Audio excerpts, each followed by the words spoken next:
as a part of a series on the tropical diseases, and today I'm going to speak about malaria.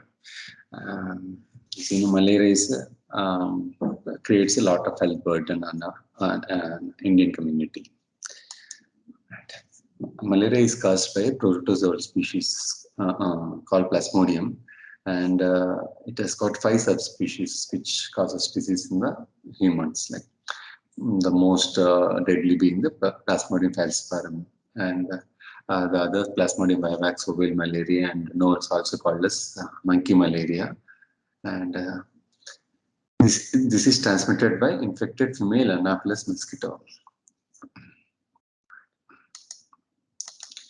And as you see in this map, the distribution of malaria all over the world is most commonly seen around the equator, in the tropical and subtropical regions where temperature is warm enough for a malarial parasite to grow in the to sustain well in the mosquito. The regions in the India which are basically which has high incidence of malaria are these states like northeastern states, Chhattisgarh, Jharkhand, MP, Odisha, Andhra Pradesh, Maharashtra, Gujarat, Rajasthan, West Bengal, and Karnataka.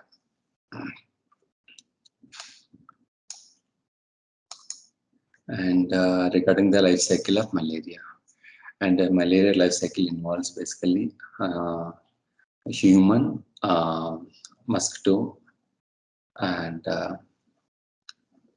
it involves the 2 hosts. Like so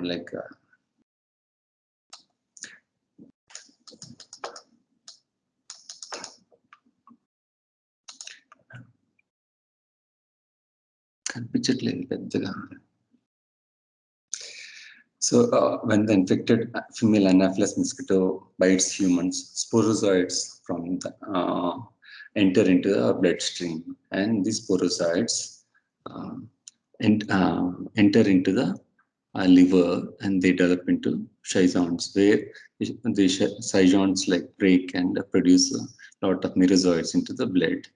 These merozoites in turn affects the RPC, invades RPC, and they turn into trophozoites.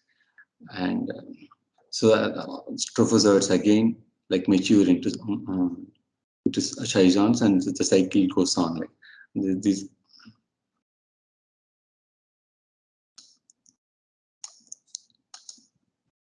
So as I said, like this malaria life cycle involves Anopheles female mosquito, which is able to feed in the humans, and in which the parasites can complete the invertebrate host half of the life cycle. And once humans are bitten by Anopheles mosquito, in which the parasites can complete the vertebrate host half of the human cycle.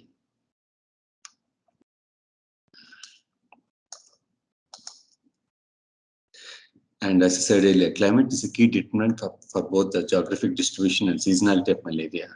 And not only geographic distribution, and season also plays an important role in the transmission of the disease, especially during the rainy season where mosquitoes can survive.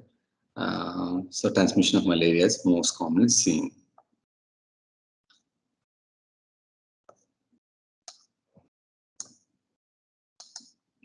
And the human factors which influence the spread of malaria is genetic factors.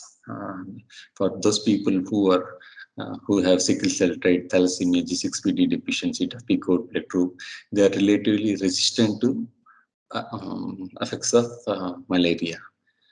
And those persons, and there are few persons who have developed acquired immunity because of chronic exposure to repeated mosquito bites. They don't develop overt symptoms, but they develop antibodies to the malaria, and those antibodies can be transferred from mother to fetus as well. Like so this newborn in the early phase of the disease are relatively resistant to effects of malaria. But once they grow above 4 or 5 years, those antibodies disappear, and they are at risk of developing further malaria infections.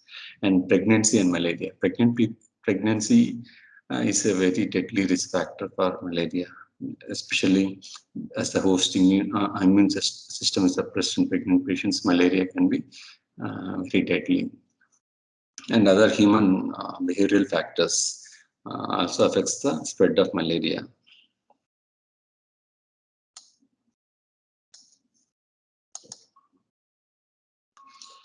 And as I said earlier, when the female Anopheles mosquito bites human, the sporozoites enter into the liver by asexual reproduction. Single sporozoite can produce 10,000 to 30,000 daughter metazoites, and which when the liver cell bursts, after the completion of cycle, when the liver cell bursts, it produces 100 million parasites into the blood of an adult, causing the symptomatic stage of the infection.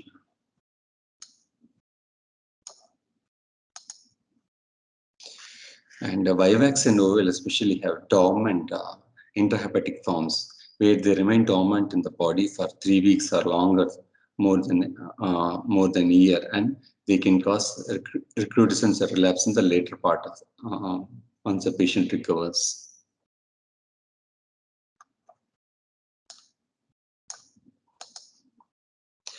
And I think this briefly regarding the duration of erythrocytic cycle of the different species of malaria. For falciparum and Vivax, it's 48 hours, and Ovel, it's 50 hours. In malaria, it's 72 hours. And regarding the morphology of different species in the on the blood smear, regarding the falciparum malaria, it usually has one ring forms and banana-shaped gametocytes. And in Vivax, there irregularly shaped large rings and trophozoites with rounded enlarged erythrocytes with the snapper stars. And in Ovel, infected erythrocytes are enlarged oval with tufted ends and with snapper stars. Both Vivax and Ovel have snapper stars, but the shape of the RBC are different. In Vivax, RBC are more enlarged, rounded. Basically, Vivax and Ovel tends to affect the reticulocytes, which are larger in size.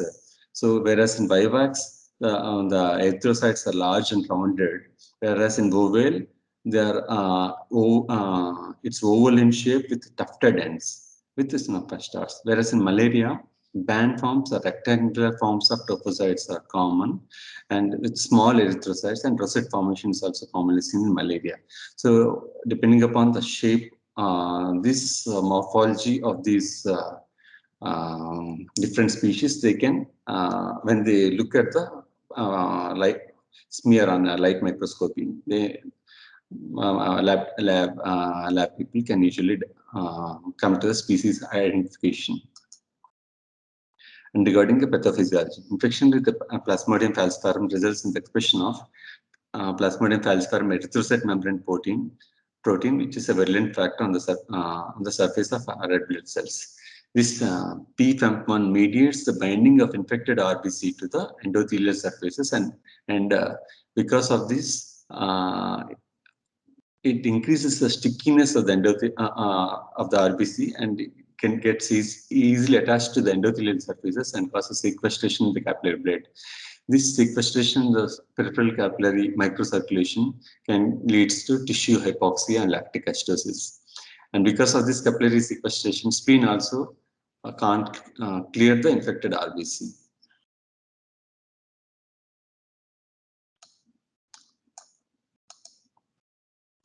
And clinical features of malaria.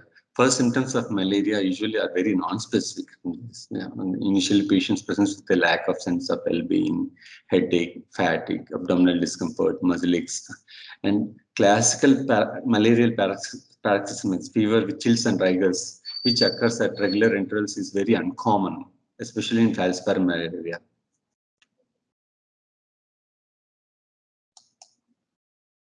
And physical findings. Regarding only we can see a mild anemia with fever, mild hepatosplenomegaly, especially in some cases, mild jaundice and petechial hemorrhages in skin and on mucous membrane in falciparum malarium stable patients.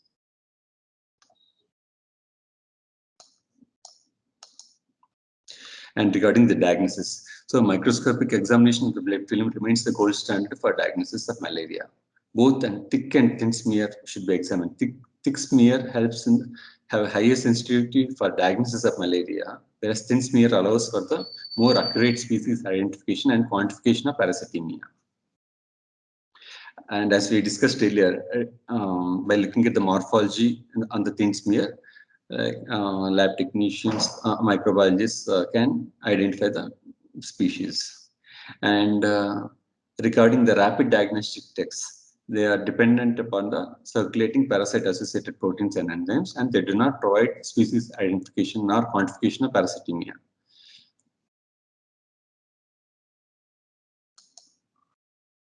And coming to the severe malaria that we commonly encounter in ICU.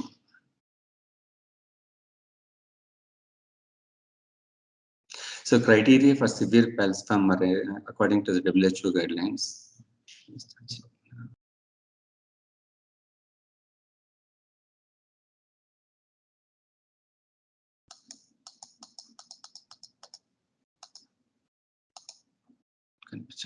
చిన్నగా ఉంది.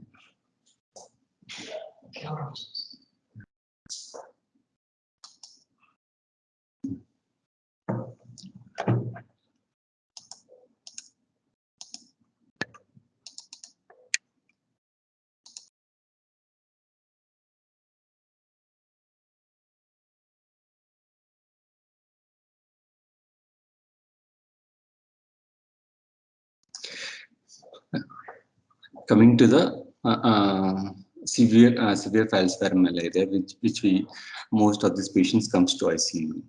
Like, according to the WHO, these are the manifestations of severe falciparum malaria, which needs to be admitted in ICU and closely monitored. First is the impaired level of consciousness, which is commonly seen in cerebral malaria, with a Glasgow coma scale of less than 11 in adults, or in children, Blanton coma score of less than 3. And inability to swallow, and severe prostration is the second one. Generalized weakness, patient will be so weak that they're unable to sit or stand or walk without assistance. And third is multiple episodes of convulsions within 24 hours period.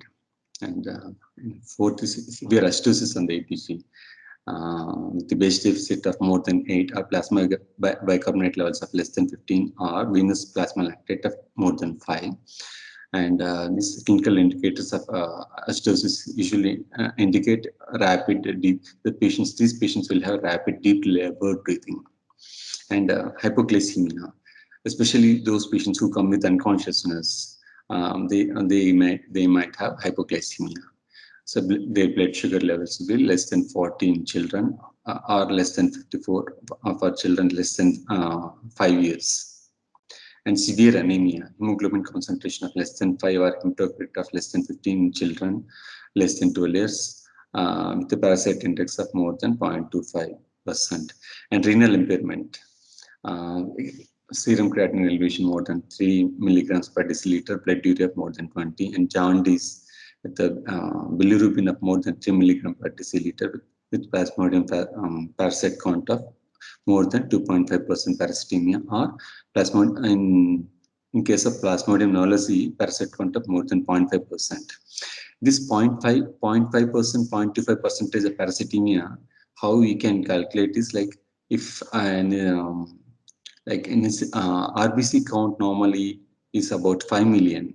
If about 1% of that 5 million are affected, it means like about 50,000 RBC will be affected. That amounts to 1%. As if it's 2%, 1 lakh RBC will be affected.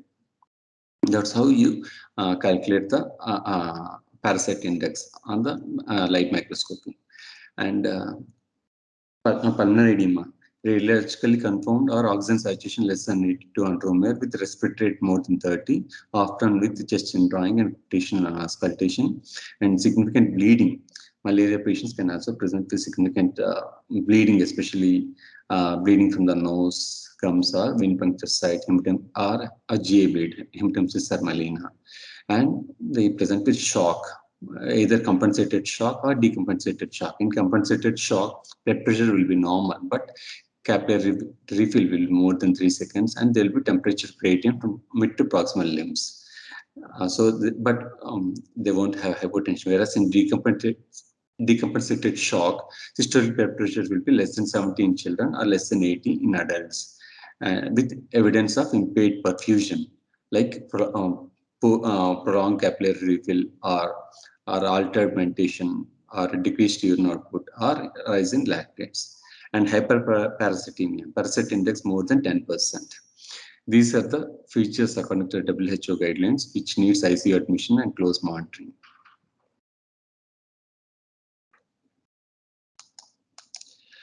And another classification for of high risk patients with plasmodium is this. In this classification, these patients comes under two groups. In group one, patients being more sicker with general unwell, comatose state, with seizures, multiple episodes, and with respiratory distress, and in shock, anuric, significant upper GI bleed. These patients need enteral administration of antimalarials, whereas those patients who are relatively stable, they can be who can take oral medication. Uh, they can be treated with oral antimalarial treatment.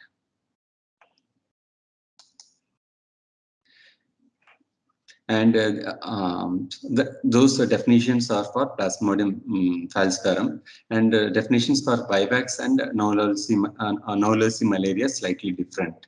For severe Vivax malaria, like there's no parasite density thresholds. That's the only difference. Whereas in severe Novalosi malaria is different from falciparum malaria. Uh, in that parasite density of more than 1 lakh is enough. That is like 2% of the cells. And if there is jaundice, parasite density of more than 20,000 per cubic millimeter is enough to be called as severe malaria.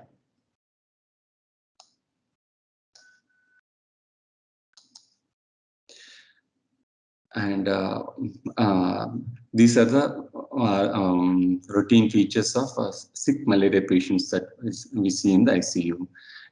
Initially, they will have like 3 to 7 days of flu-like non-specific symptoms, followed by rapid deterioration with evolving organ dysfunction syndromes, like cerebral malaria or neurological abnormalities, anemia and black water fever, jaundice and hepatic dysfunction, hemostatic abnormalities, renal dysfunction, fluid balance, and dyselectric leukemia, pulmonary abnormalities like ARDS, cardiovascular abnormalities and shock, acid-base disturbances, GI disturbances, associated infections, peripheral gangrene, and rhabdomyolysis as well.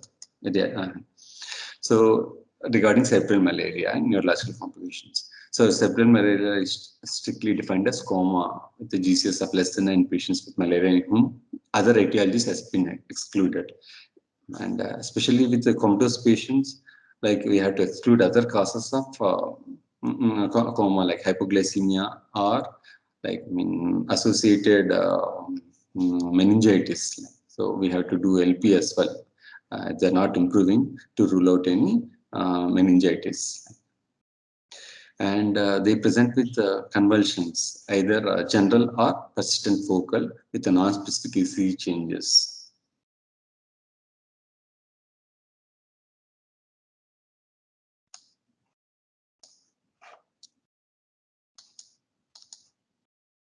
And imaging in these patients may show cerebral edema and focal hyperintensities in the bilateral periventricular white matrix, corpus callosum, and occipital subcortex, bilateral thalami, and T2 weighted and flare images in the MRI brain. And regarding anemia and black water fever. Anemia correlates with the parasitemia, chylomicronemia, serum total bilirubin, serum concentrations, and hemoglobinuria and black water fever. These patients will have severe intravascular hemolysis with hemoglobinuria. So, and they may have associated renal failure, hypotension, and coma. And G6PD deficiency is also can add to the oxidant stress. Hemolysis is an important cause for hemoglobinuria patients. Jaundice and hepatic dysfunction. They usually have predominantly unconjugated hyperbilirubinemia, predominantly because of hemolysis and mild hepatic dysfunction. liver dysfunction signs are very uncommon, whereas functional dysfunction of the liver is present. And if there's a liver dysfunction, that can contribute to the lactic acidosis. Usually, liver dysfunction is also associated with AKI in most of the cases. In very few cases, there won't be AKI. And they can present with tender enlargement of the liver and spleen, mostly non-immune patients, and coagulation abnormalities. They are present in only less than 5% of the total malaria cases, and they can present with bleeding, GI bleed, or bleeding from the multiple sides, and it can be associated with other organ dysfunction as well. Only thrombocytopenia as such does not indicate the severity of malaria. They can be raised PTIN or APTT, and decreased coagulation factors. Regarding acute kidney injury, this is one of the common feature of severe malaria. Pathological findings in acute kidney injury includes acute tubular necrosis, interstitial nephritis, and glomerular nephritis. But tubular changes are most common. And renal replacement therapy is usually considered if the creatinine is more than 3 or urine output is less than 400 in 24 hours. And acute renal failure carries poor prognosis. Like sometimes in patients who are treated with anti-malarials, especially with artesunate compounds, they might have a delayed renal impairment after 1 week because of the hemolysis. But those patients usually have a good prognosis. Because of acute kidney injury, duration of coma can be prolonged. Fluid and dyslipidemia. These patients usually usually find it difficult to assess effective arterial blood volume. Most of them will be mostly hypovolemic and dehydrated. They might have associated dyslipidemia like mild hyponatremia, hypophosphatemia, hypokalemia, and hypocalcemia, and respiratory distress syndrome. These patients can have ARDS, secondary to diffuse endotheliopathy, and even after treatment with anti-malarials, after clearance of malaria from the bloodstream, they can still still at risk of developing ARDS secondary to the inflammatory response to the malaria antigen. The predisposing factors for ARDS are like hyperparasitemia, renal failure, pregnancy, and ARDS can develop at any stage. Cardiovascular abnormalities and shock. And algid malaria, this is called malaria with shock, is called as algid malaria. Usually is BP on the lower limit of normal, and seen in 10% of patients with they can be associated bacteremia or associated GI bleed or splenic rupture or pulmonary edema or metabolic acidosis. Myocardial dysfunction is also seen in very few cases with severe falciparum malaria.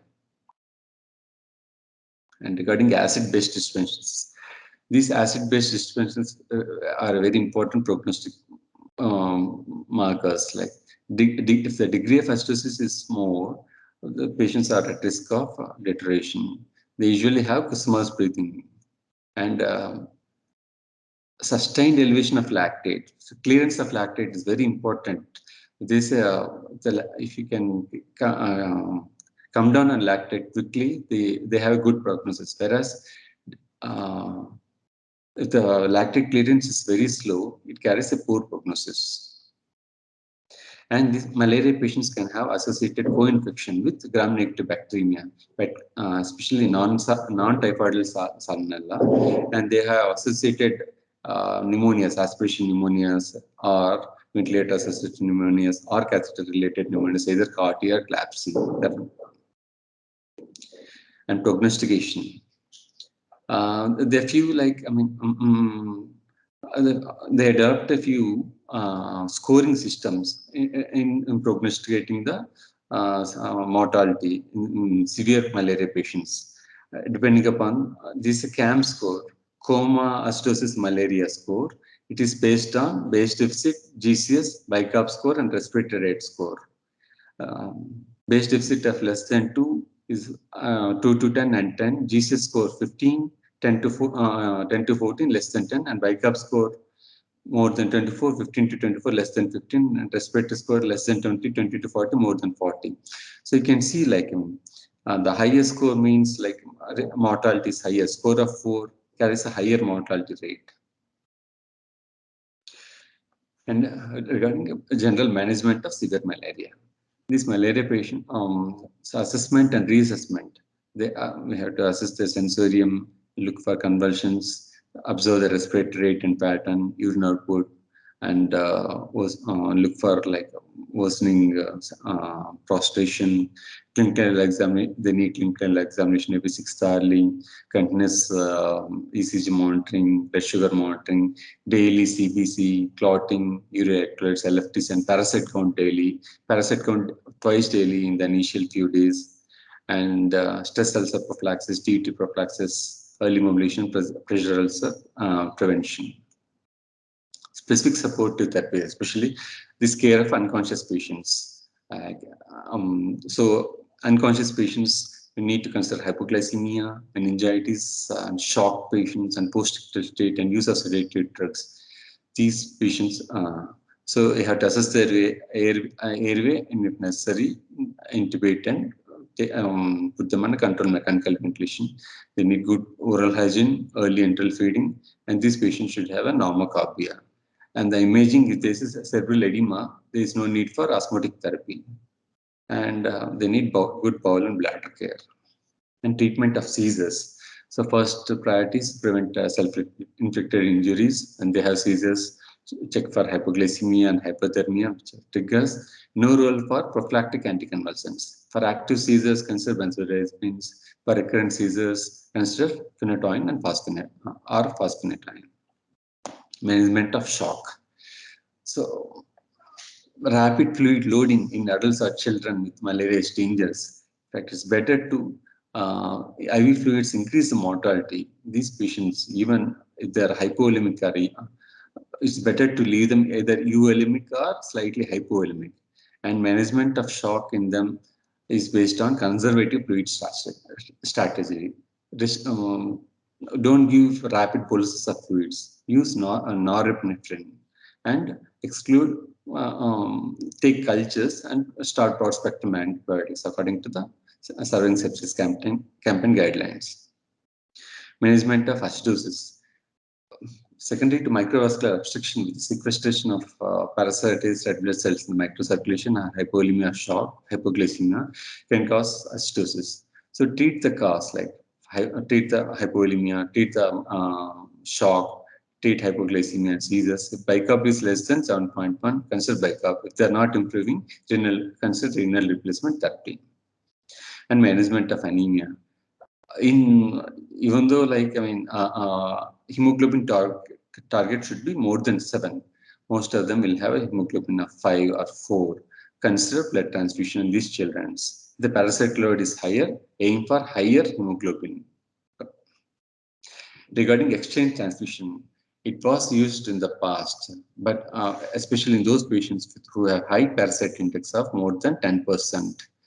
The rationale for that is that exchange transfusion is it removes the infected red cells, lowers the parasite burden, parasite-derived antigen load, and circulatory pro-inflammatory cytokines. But WHO latest guidelines don't give any recommendation regarding the exchange transfusion, as there is no evidence. Acute renal failure. This most commonly seen in adults than in children, and it's seen about 25% of the cases with severe malaria. And 1/3 will be non-oliguric and 2/3 will be oliguric. So in them, try to maintain euvolemia. Give a trial of diuretics. If there's no urine output, consider RRT. There's no role for low-dose dopamine. And management of ARDS. Management of ARDS. First, if the patients have a respiratory distress, try to exclude other concomitant bacterial pneumonia or another cardiogenic pulmonary edema, which can be iatrogenic secondary to IV fluids, or severe anemia can cause cardiogenic pulmonary edema, heart failure related to sepsis-induced myocardial depression. First, exclude the reversible causes. Then, after that, ventilate them with the routine ARDS net protocol with low tidal volume lampropectomy ventilation with moderate PEEPs and good suctioning and oral care, and daily prompt spontaneous breathing trials. Management of spontaneous breathing and coagulopathy. Suspect DAC, have a low threshold to suspect DAC in them. Check, send fibrinogen and fibrin degraded products if necessary, and treat with whole blood or cryo FFP platelets and vitamin K. These are the summary of all the management of complications according to the WHO guidelines.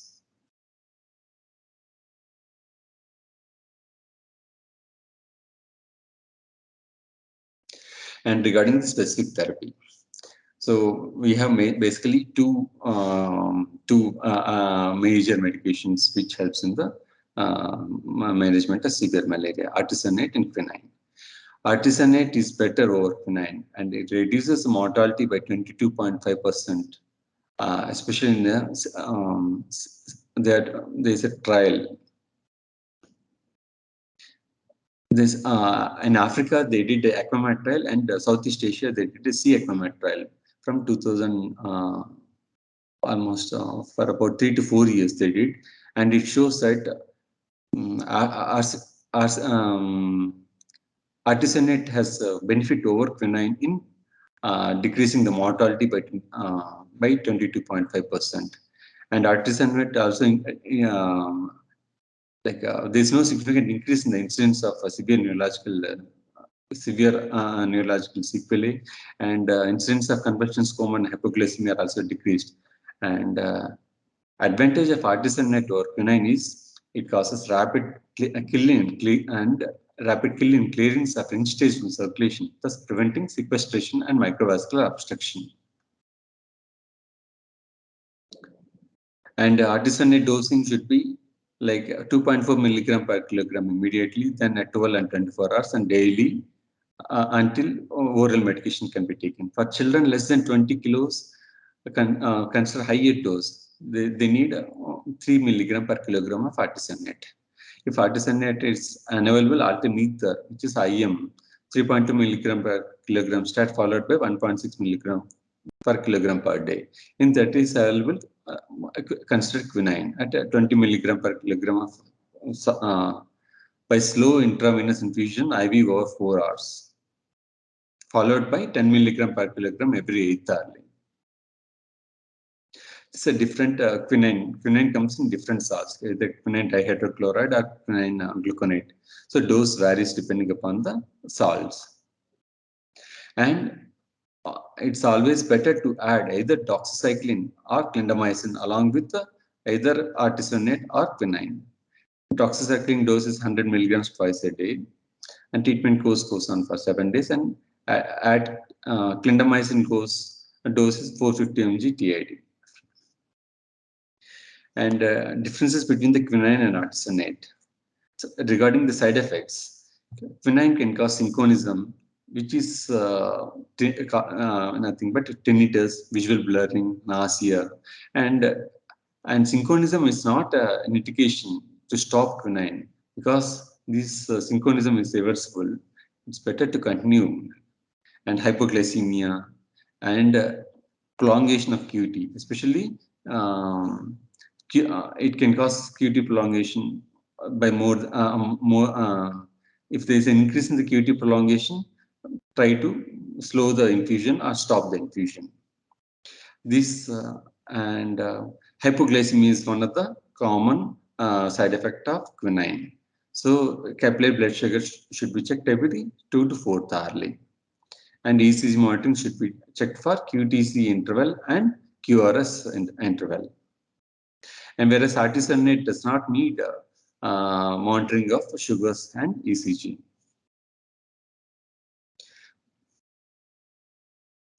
And regarding monitoring therapy, check parasite density every 12th hourly for the first 3 days to demonstrate decline in the parasitemia.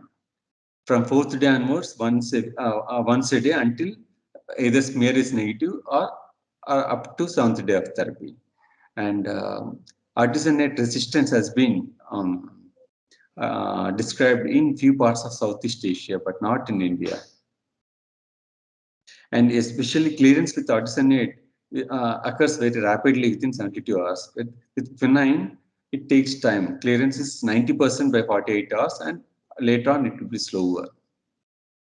And regarding completion of therapy, in non-immune patients, continue artesunate or quinine till 7th day until parasite density is less than 1%. In immune patients from endemic region, can switch to oral artesunate combination therapy based after 24 hours. Once they improve, if they need a parental artesunate for first 24 hours, once they improve, you can switch to oral ACT-based therapies. Once the parasite, even if the parasite count is more than 1%. These are the oral artesunate combination therapies approved for uncomplicated falciparum malaria. Thank you.